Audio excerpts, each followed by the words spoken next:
Cardiovascular system, still active. Respiratory function, maintained via ECMO. Brain, no longer functioning. Uterus, expanding steadily, consistent with 21st gestational week. Fetus, stable.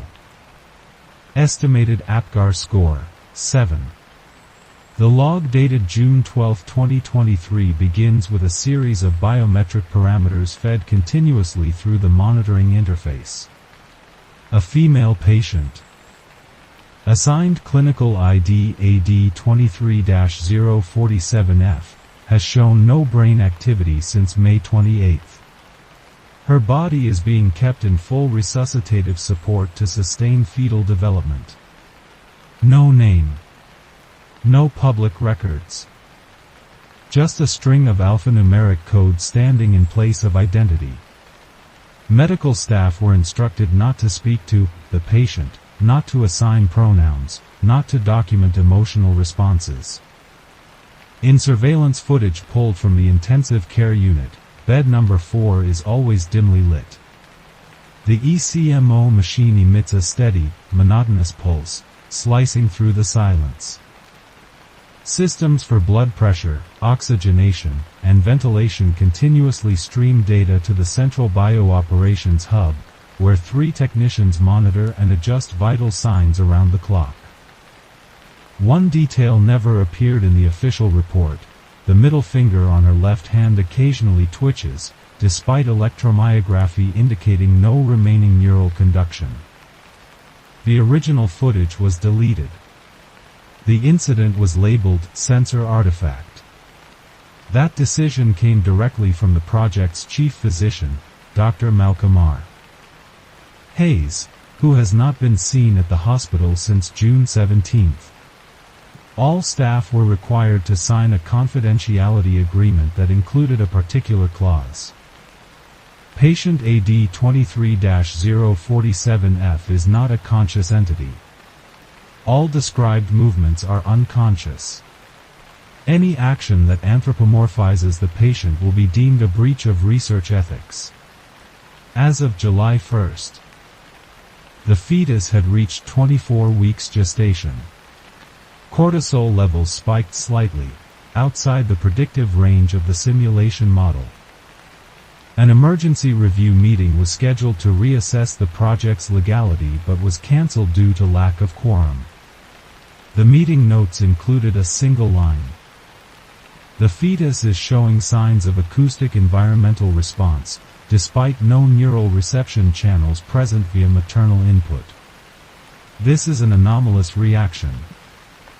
No one on the treatment team could determine a cause.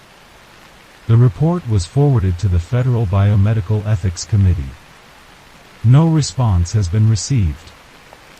In the final surveillance clip dated July 5, the fixed-angle camera shows bed number 4 completely empty, for 13 minutes and 46 seconds. Then, without movement, the patient's body is seen again. In the exact same position. The entire gap was marked as a network switching error. No personnel on duty during the timeframe admitted to entering the room. From that day on, the fetus's biometric readings began to exceed projected thresholds. Backup logs showed accelerated cranial ossification. Bone density doubled. Fetal skull began mineralizing before week 26.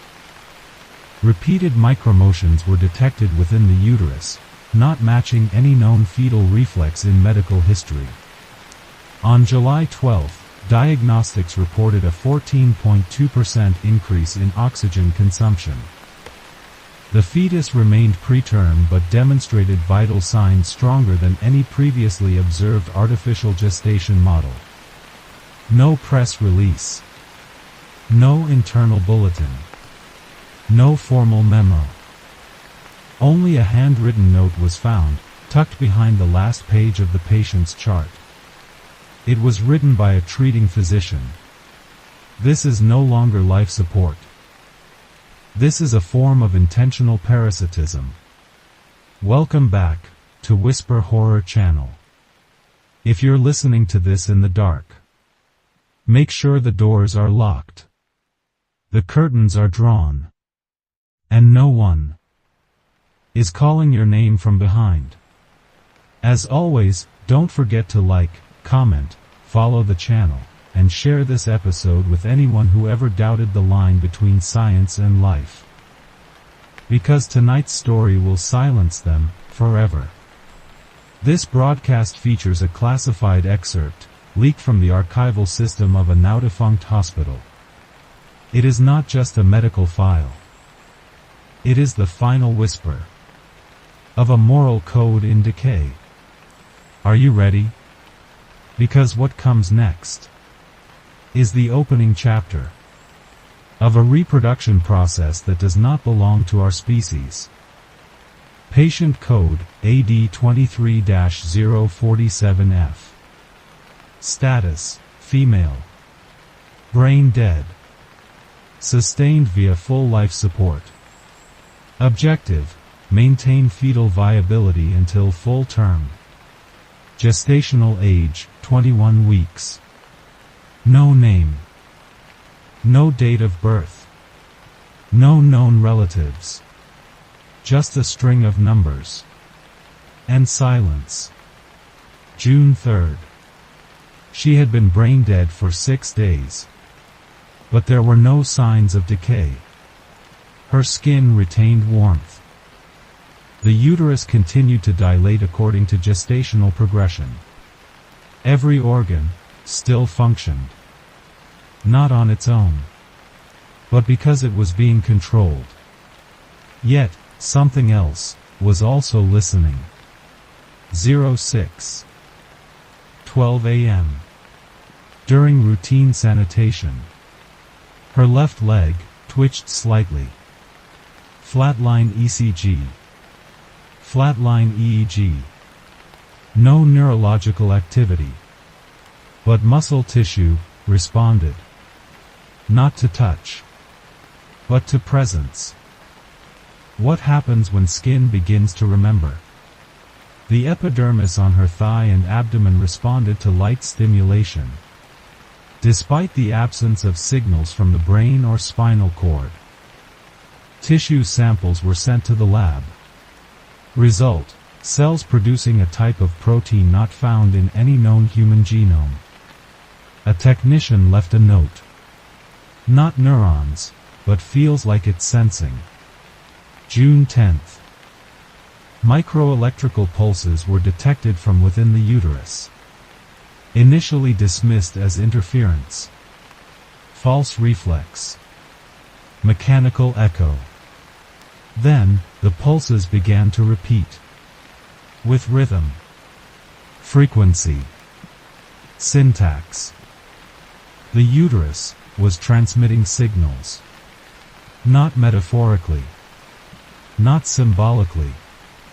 But as a crude neural map, forming not in the brain, but within the uterine wall. A primitive nervous system, made of placenta, plasma, and instinct. The placental circuit began sending impulses.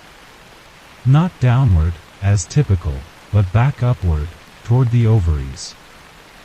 The mother's body, despite clinical death, was being reconfigured. Reconstructed. Biologically remapped. Not to preserve life, but to serve something inside. Hormones surged. The fetus responded as if conscious. No external stimulation. No valid biological rationale. A doctor, who left the project shortly after, handwrote. It's not the fetus growing. It's the vessel rebuilding itself. No official report. Only whispers. The lead physician withdrew. A nurse vanished after her final shift. The last file. Unsigned and ink-smudged, read. We tried to keep her alive. But now, it's the one keeping us. Week 3 began with an error. Not mechanical. not human. A deviation of order. Starting June 17th. The internal pressure monitors triggered false alarms. First the stomach. Then the liver. Finally, the uterus. Each parameter warned of tissue rupture. Ultrasound showed no damage. No tears. No inflammation. No fluid leak. Everything appeared intact. Until the endoscope reached the uterine lining. The endometrium was no longer normal. It had layered 3 strata. One resembling pulmonary tissue. One like neural matter. And the last, like retinal cells. No one spoke. They turned off the screen. Encrypted the file. Filed no report. But the system had already synced the footage to the central surveillance node. And someone else was watching. This person was not on any medical roster. No biometric ID. No access credential. Yet server logs showed he watched the video 6 times. At 3:33 a.m. on June 18th. In complete darkness. That same day, a nurse noticed a new marking on the patient's back. It was a curved line, stretching from shoulder blade to hip. Clearly not a bruise. Not necrosis. It didn't change with body position. Under UV light. The skin glowed with a pattern resembling a neural map. Or a massive fingerprint, pressing outward from inside. No one confirmed it. But from that day on, the patient's body was kept fully draped. Except for the abdomen. Gestation reached week 24. Typically, this is when the fetal ribcage begins to ossify. But in the June 20th scan, the team noticed something else. The fetus's spine had an extension. It didn't match human anatomy. It hooked, like an insect limb, and connected directly to the spinal cord. Surgical intervention was forbidden. The pregnancy protocol mandated uterine preservation. No incisions. No exploration. So they did the only thing left. They watched. Day by day. On the night of June 22nd, the monitoring room's audio system captured a strange echo. Not mechanical. Not vocal. Frequency ranged from 32 to 37 Hz, barely within human hearing threshold. After 3 hours of analysis, they reached a conclusion. The sound did not come from outside. Not through walls. Not from ventilation. It came from inside the patient's abdomen. No public disclosure followed. But the recording still exists. It's stored in hard drive A24-77, marked as corrupted, yet never removed. June 24th. The patient's core temperature spiked to 102.4 degrees Fahrenheit. No infection. No drug reaction. All fluid regulation systems remained functional. Yet the body kept burning. They administered antibiotics. No effect. They paused hormone infusions. Temperature held. Then it dropped, suddenly. In under 15 minutes. With no explanation. Immediately afterward, sensors detected new tissue regeneration inside the uterus. The tissue did not match any known human structure. Cell density was 5 times greater than cardiac muscle. And most disturbingly, it did not divide. It didn't replicate. It spread. A technician named E. Watson submitted a report to the lead physician. His notes were redacted in the public version, but the internal copy still remains. We are no longer in control of the biological process. Whatever is inside does not require nature's permission. It is rewriting the rules. 2 days later, Watson disappeared. Personnel records list him as unauthorized departure. From that moment forward, no one entered the patient's room alone. A minimum of 2 personnel were required at all times.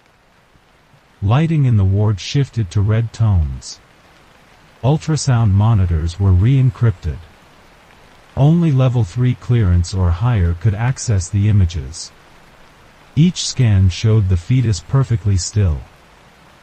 But if you played the footage backward, it moved.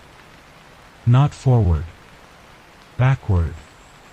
As if it was learning in reverse. If you've listened this far, good.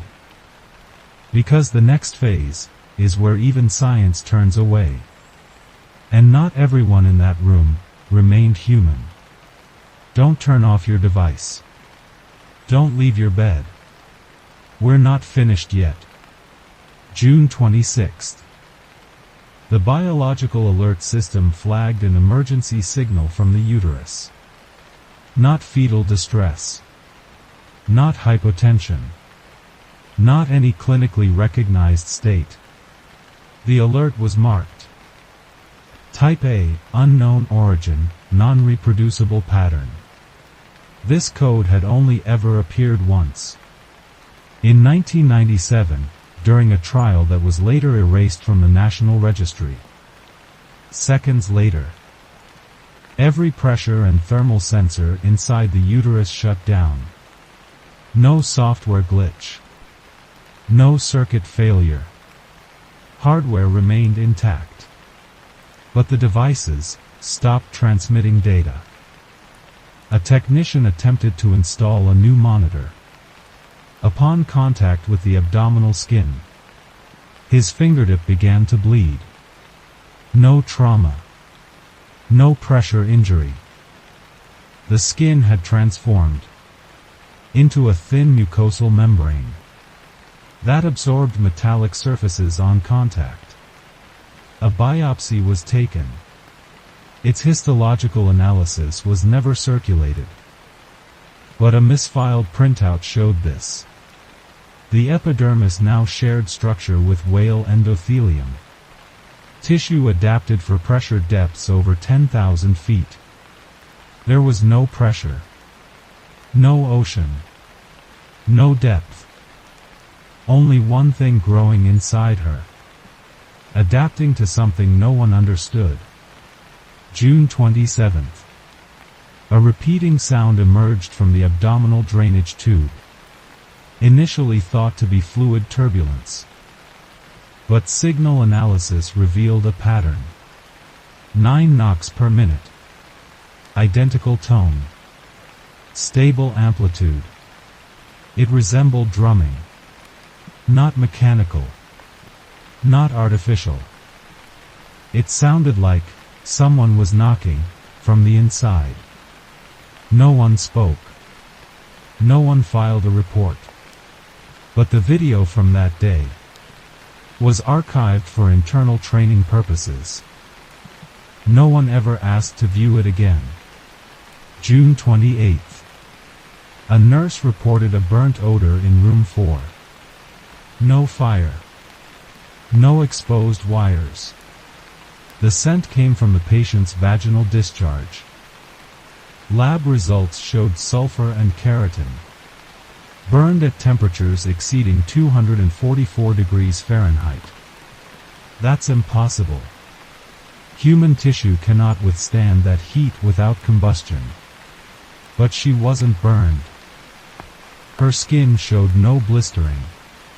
No necrosis. She had begun generating localized internal heat without damaging surrounding cells.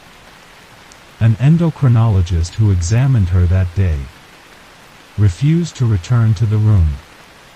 In his resignation note, he wrote only, I don't believe that thing is human.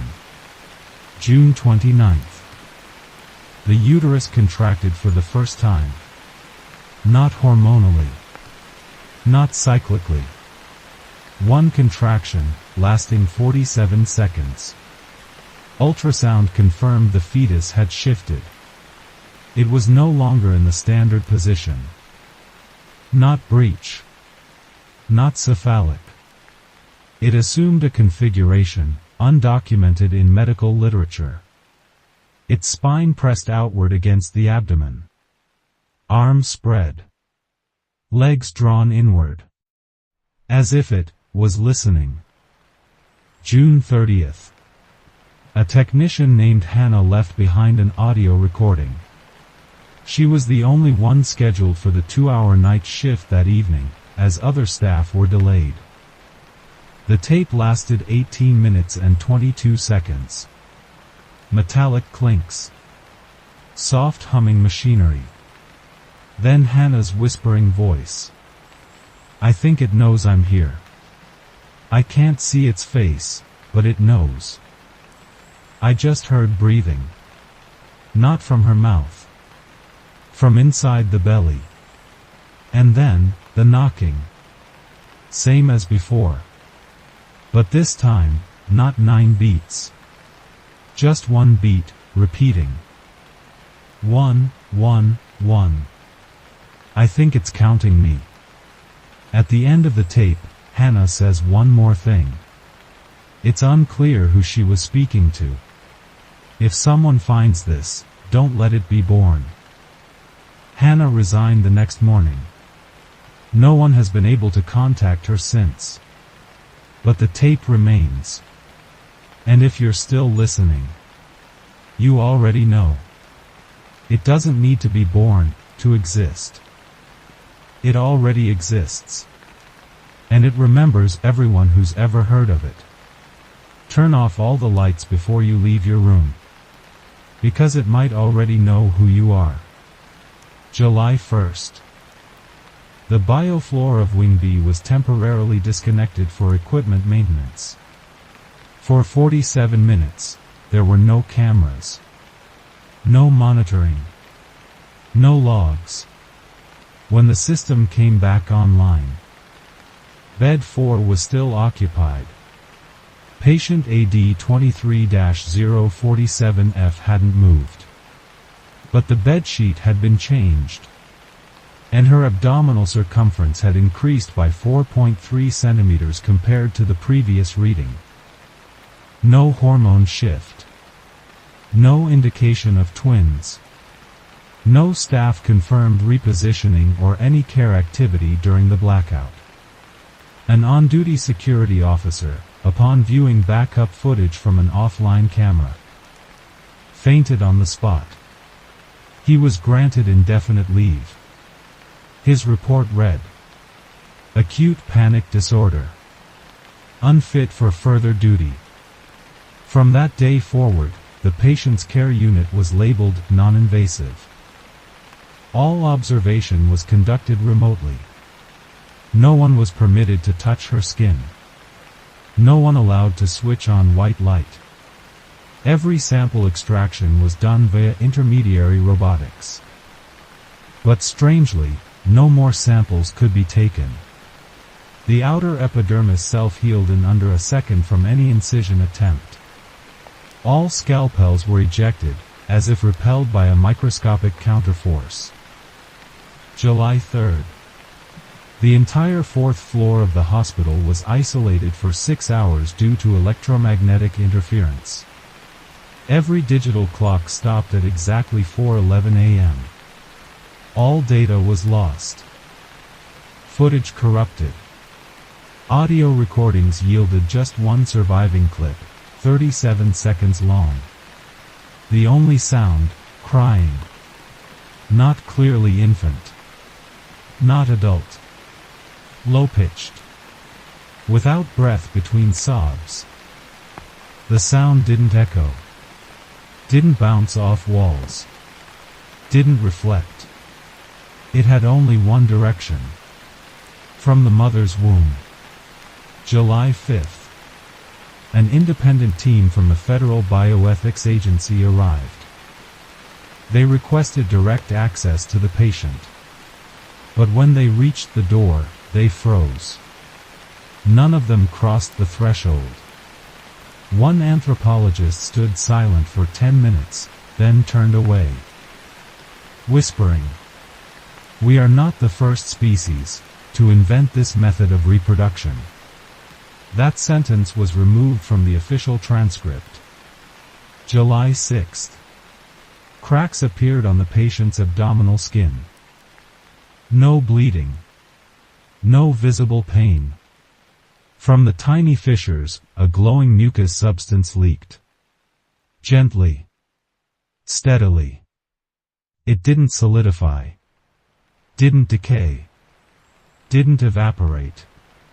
When absorbed into cloth, it left imprints resembling artificial neural circuits. But it didn't conduct electricity. It stored images. Printed samples revealed a mirrored helix structure, opposite to human DNA. Untranslatable via binary encoding. But when fed through infrared imaging, the fluid reflected light in the same pattern as a human eye. An eye, staring back. But staring at what? No one dared to find out again. July 7th.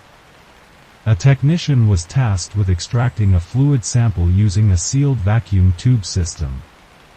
After 12 minutes, the tube burst. Pressure spiked. And a fragment of material, roughly 5 centimeters long, was ejected from the vent. The object was firm. Not dissolvable. Cartilage-like. Hollow at one end, rounded. With tiny depressions on the surface. Like suction pads. But most importantly, it resembled a phalange. No human DNA. No matching biological markers in any known species. The cartilage fragment remains in cold storage in Lab P9. Since its arrival, 4 lab mice have stopped eating, huddled in a corner, and chewed off their own tails. No one can explain the reaction. No one has entered Lab P9 since. July 8th. The patient's condition was still marked stable. But people across the hospital began reporting strange symptoms. Headaches. Insomnia. Panic episodes at night. One doctor was found sleepwalking, standing in front of the patient's room for 27 minutes. Unmoving. Upon waking, he had no idea why he was there. In his final entry, he wrote, "I think it's transmitting. Not with sound. Not with images. With something we forgot before we knew how to write." If you're still listening to this, don't try to understand it. We were not built to comprehend it. This is not the result of a medical mistake. This came before. And it has waited a long time to return. See you, if there's still time, in the next chapter. July 9th. An emergency internal meeting was called at 6 a.m. Only 3 people attended. No minutes were recorded. Immediately after, an order was issued to restructure Biofloor 4. All glass panels were covered with lead shielding. New infrared cameras were installed. All signals from patient AD 23-047FS room were encrypted in 4 layers and could only be viewed in an isolated analysis room, 2 floors away. No personal electronic devices were allowed near the ward. Later that same day, the floor sensor system detected pressure changes. Footprints. Small. But clear. 7 in total. Moving from inside, outward. They didn't match the patient's feet. Didn't match anyone on staff. Each print measured 8.3 centimeters. The arch curved like a bipedal structure. But most notably, no toenails. Instead, the tips resembled suction pads. As if something was still learning to walk, using human feet. July 10th. The system detected changes in the fetus's vital patterns. No more heartbeat. But there was still a signal. Strangely, it didn't originate from the heart, but from the umbilical cord. A steady rhythm. Closer to neural impulse than blood flow. Not cardiac. Not circulatory. Experts called it a memory pulse. An unknown form of data transmission. Carrying feedback in a closed loop. When the waveform was extracted and rendered into image analysis, it formed a perfectly symmetrical pattern. The reconstructed visualization was blurry, but unmistakable. An eye. Open. Staring directly into the lens. From inside the womb. No one commented. No one questioned it. The file was saved, encrypted, and labeled. Unverified existence. July 11th. A dent appeared on the patient's abdomen. Not fetal movement. Not labor. It was oval.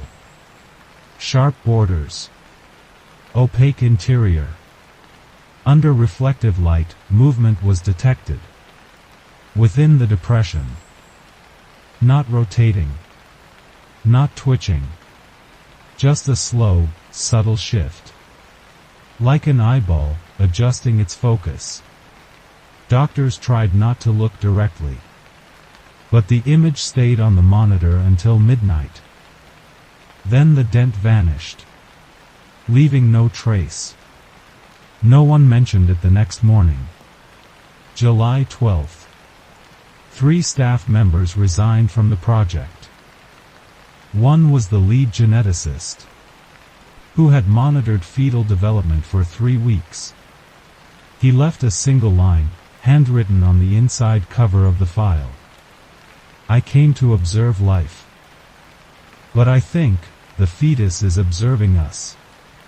That evening, a technician restarted the 360-degree video system. Disabled since the beginning of the month. The goal was only to check light reflection. Not to monitor movement. But the 37-second clip revealed that the patient had tilted her head. No one saw it happen. No one had adjusted her spinal support. No one entered the room. No ambient sound. Just a subtle motion. Chin lifted. Eyes still closed. Head tilting slightly to the left. And the most terrifying part wasn't that her head moved, but that one drop of fluid rolled down from her eye, onto the pillow. Not a tear. No salt. No enzymes. No known human biomarker. Inside the droplet were 3 cells. All with nuclei. All undergoing mitosis. None of them identical.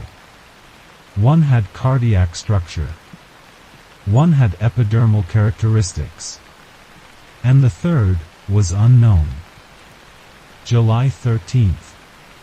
All hospital audio systems began registering continuous subthreshold oscillations across the 4th floor. 18 Hz. A frequency below the range of human hearing, but precisely within the band known to induce paranoia, spatial disorientation, and visceral fear. A nurse became disoriented while walking the hallway. She said the doors shifted. She said her coworkers disappeared. She said the light bent in impossible ways. Security footage showed she never left her spot. But her heart rate spiked past 180. She broke into cold sweat. Her body convulsed for nearly 3 minutes. When she regained consciousness, she asked, "Where am I, inside its body?" No one answered.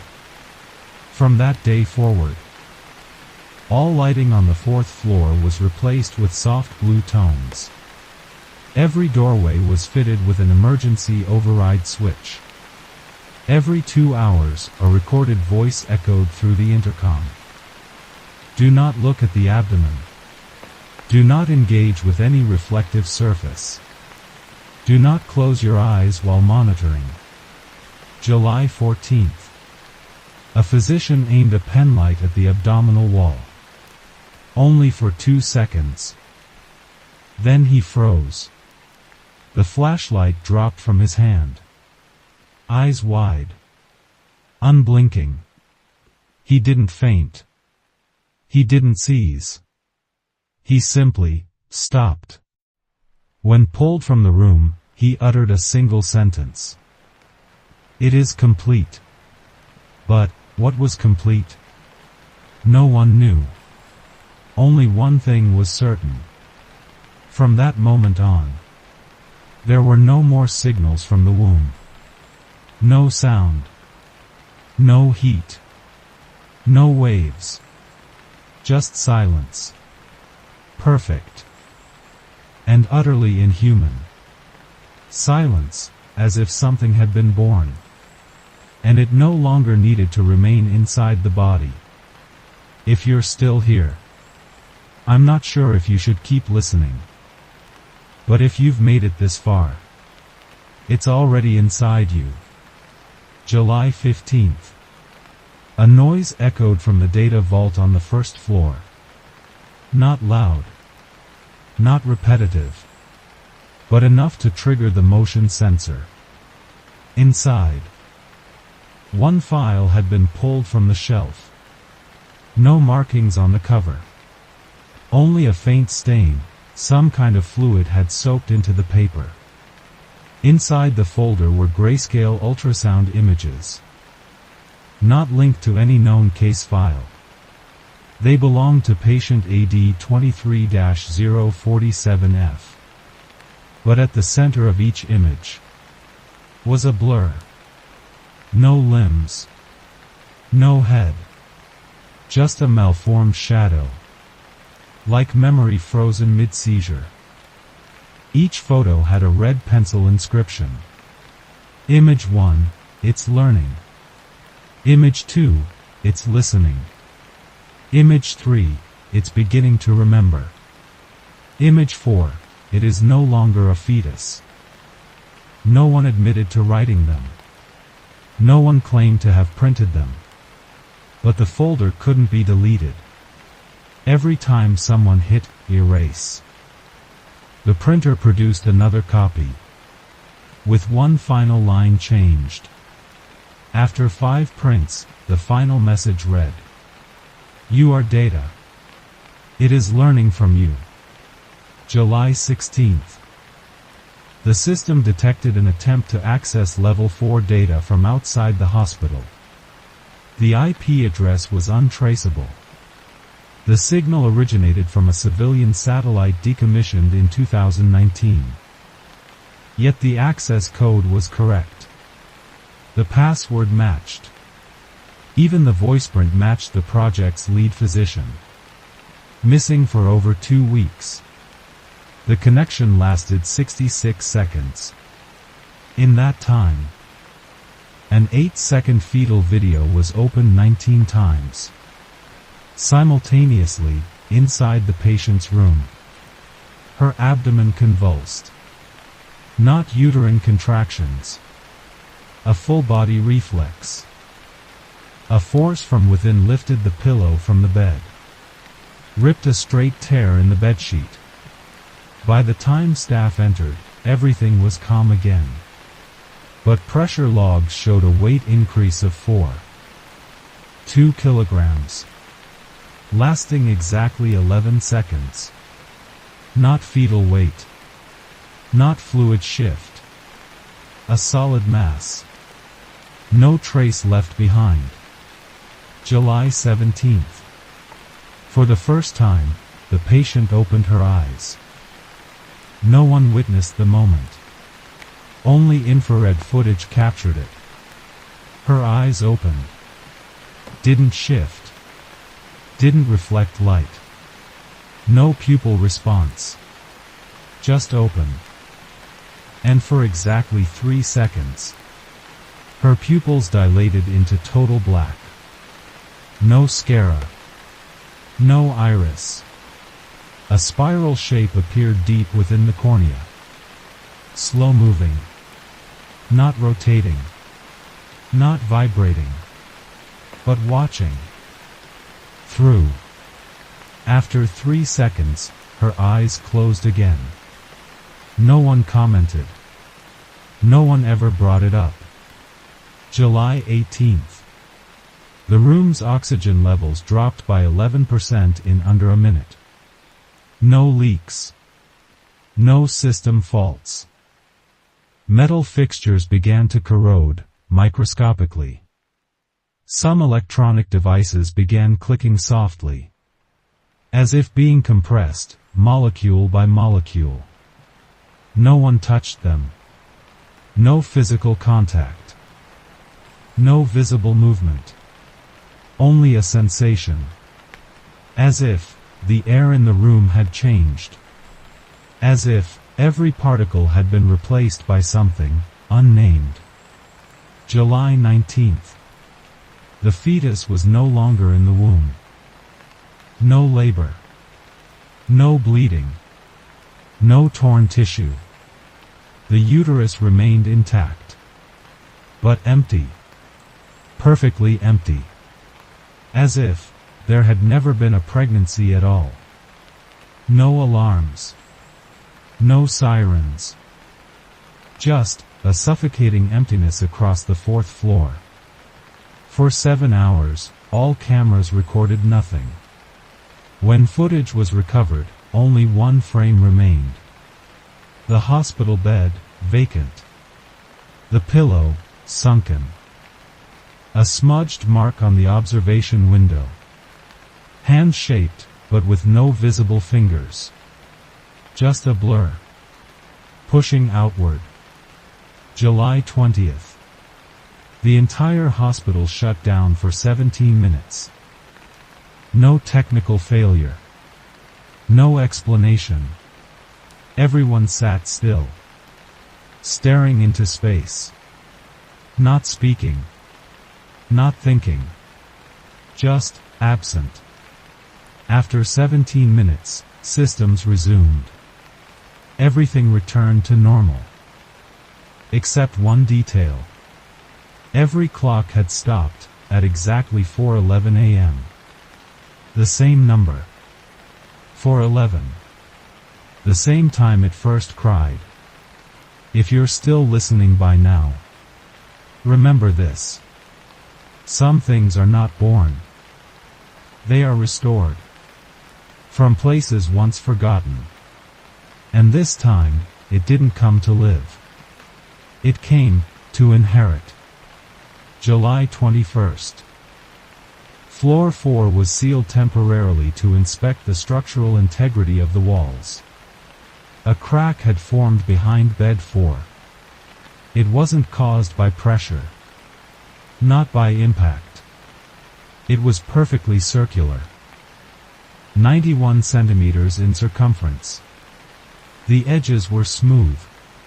An endoscopic camera was inserted. But there was no interior space. Only darkness. So dark that infrared light didn't reflect. A doctor shone a flashlight inside. Under direct light, the crack contracted. Like a pupil. Then expanded by another centimeter. And from within, a sound emerged. Not a voice. Not a beat. But a feeling, like something was whispering without sound. July 22nd. All documents related to patient AD 23-047F were removed from the central archive. No orders issued. No signatures. That morning, the file cabinet was empty. Only one folder remained. It was left open. No pages inside. Just a handwritten line on the inner cover. It's still here. No one could verify the handwriting. No one dared to take the file out of the room. From that moment on, the room lights shifted to a pale yellow hue. No one had set the system to that color. That shade wasn't even listed among default options. July 23rd. A nurse fainted while cleaning the monitoring equipment. When she regained consciousness, she couldn't remember her name. Didn't recall her job. Didn't know why she was there. But she kept repeating one sentence. I saw it in the mirror, but the mirror didn't reflect me. The mirrors had been removed the week before. No reflective surfaces remained in the room. But the cleaning marks on the glass door suggested someone had been standing very close. Face to face. July 24th. Every EEG device in the facility registered a synchronized anomaly. For 11 seconds. Not human brainwaves. Just a sequence of repeated pulses. All machines, whether connected to patients or not, simultaneously printed a waveform. Diamond-shaped. Tapered head. Long stem. Double helix twists. It looked like a uterus, flipped upside down. No one programmed it. No one issued a print command. The pages dropped to the floor. On the back of one sheet, a red ink drawing, scratched by fingernail, depicted a spiral. And one sentence. I have been born. July 25th. A group of maintenance workers in the sublevel ventilation system discovered a new pipe. It had been grafted into the main structure. No blueprint. No authorization. No permit. Inside, there was no airflow. No electrical wiring. Only a thick, pale liquid. Slow-moving. Viscous like coagulated mucus. When sampled, the technician's fingers blistered. No acid. No alkali. But the outer skin began to separate. It didn't burn. It didn't tear. It dissolved. Layer by layer. The sample was placed in a cryobox. 2 hours later, it vanished. No evaporation. No leakage. Only an empty case. And the ice inside bore the imprint of lips. July 26th. The entirety of floor 4 was sealed off. The reason stated in the log: static discharge maintenance. No technicians were assigned.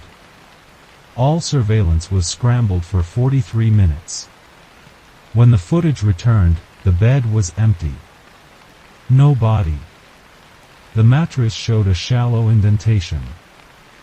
A posture resembling kneeling. Next to it, a line of blood. 41 centimeters long. Thin as a hair.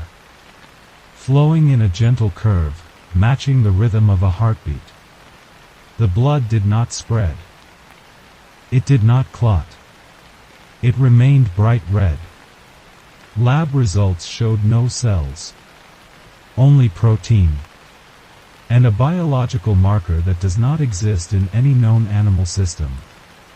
July 27th. At exactly 4:11 a.m. The main entrance to floor 4 opened automatically. No one triggered it. No alarms.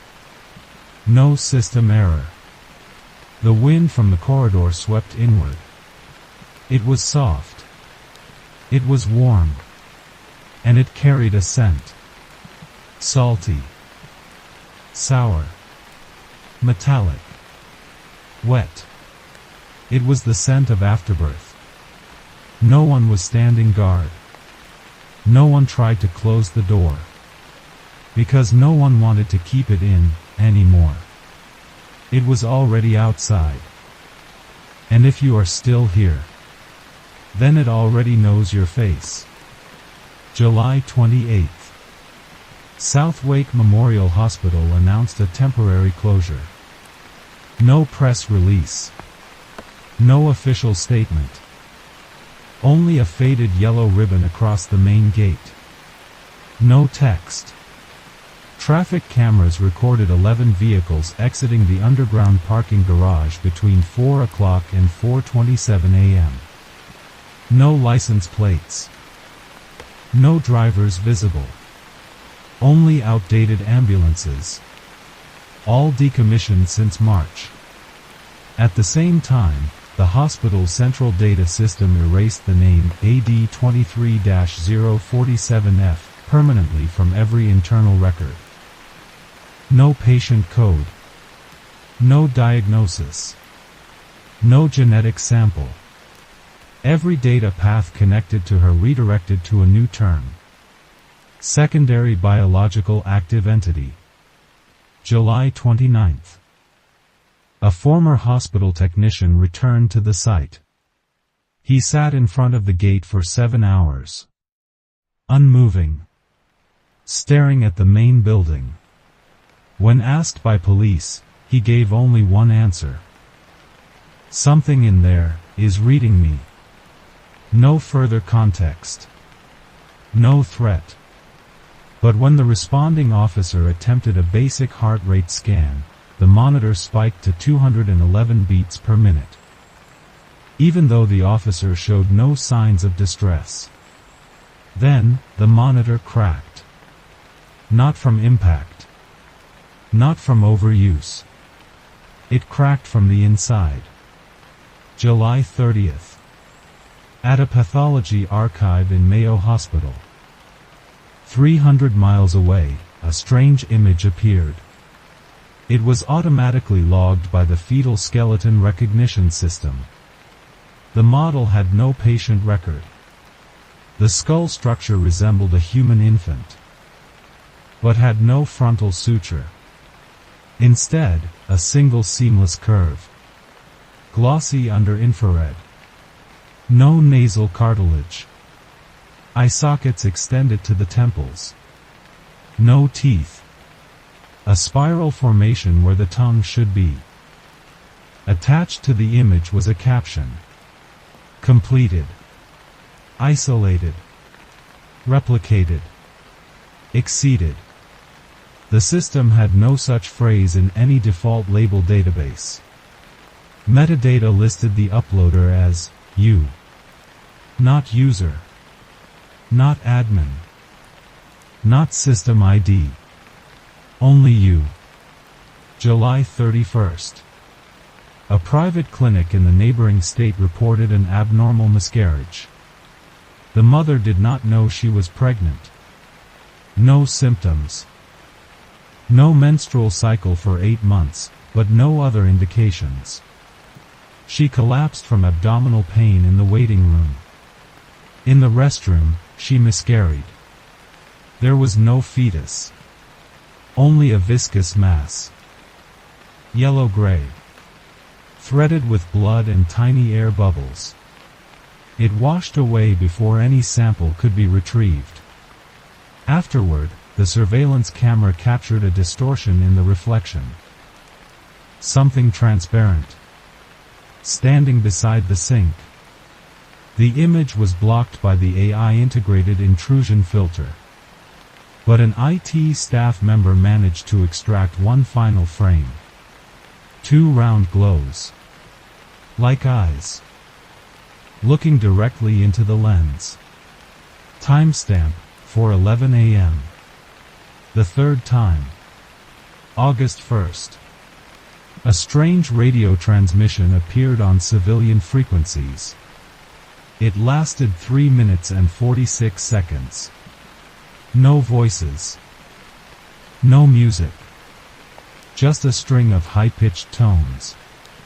Steady intervals. Each pause exactly 0.66 seconds. Analysts confirmed it wasn't Morse code. Not binary. Not any biological signal. But when converted into a pulse chart, it matched the uterine growth pattern of a 27-week fetus. Even though the fetus was gone.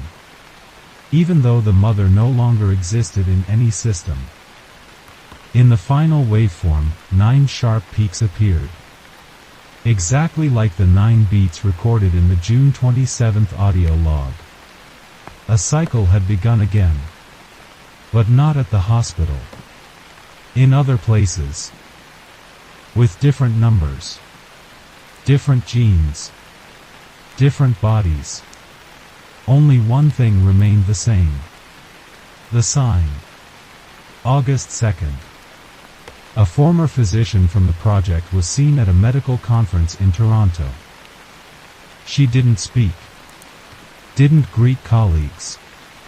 She stared at the ceiling.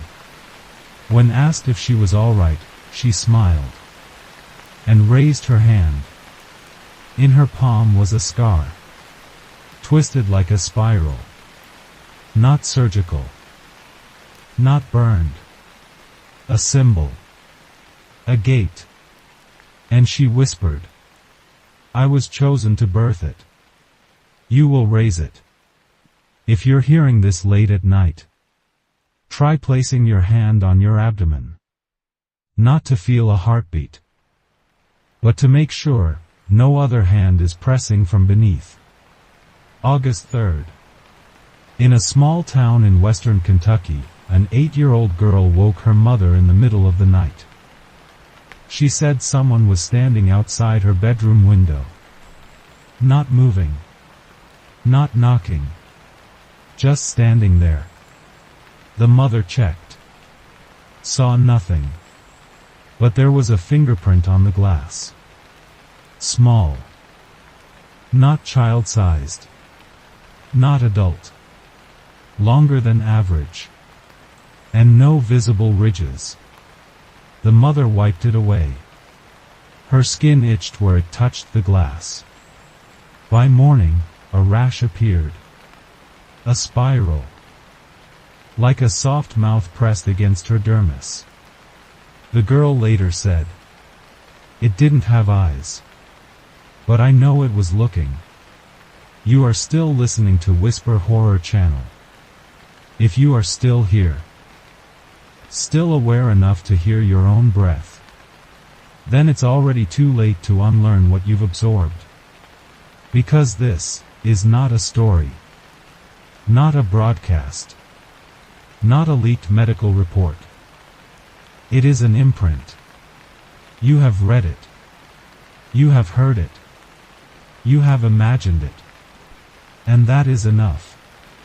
In the process of telling it, a signal has been encoded into the uterine wall of humanity. Not through cells, but through awareness. An idea. That something can be kept alive for too long. An idea. That a being does not need to be born, to persist. It did not begin in the mother's body. It began with a decision. To let the womb nurture something, unnamed. That some lifeforms do not require moral purpose. Or medical justification. They only require not being forgotten. And now, you have remembered it. Whether this is your first time, or the millionth, we cannot tell. We cannot save you. We are only the broadcast. Because when you stop listening, when you stop reading, when your breath slows, that is when it begins to spread. Through amniotic fluid. Through dreams. Through the soft tissue between heartbeat and memory. You may delete the file. Uninstall the app. Cover your ears. But you cannot unweave the uterine cortex of the mind. The place where this thing has been encoded, like a synthetic biological memory. One day, you will wake up. There will be no blood. No crying. No swollen belly. Only a dull ache in your brain. And a strange sensation in your chest. That somewhere out there, something is pulsing. In sync with your heartbeat. Not to be born, but to survive, as your copy. Silently. With no witness. And never abandoned. Whisper Horror Channel will return next time. If you are still sane enough to continue. Or if it hasn't come back to call your name. Sleep well. If you still can.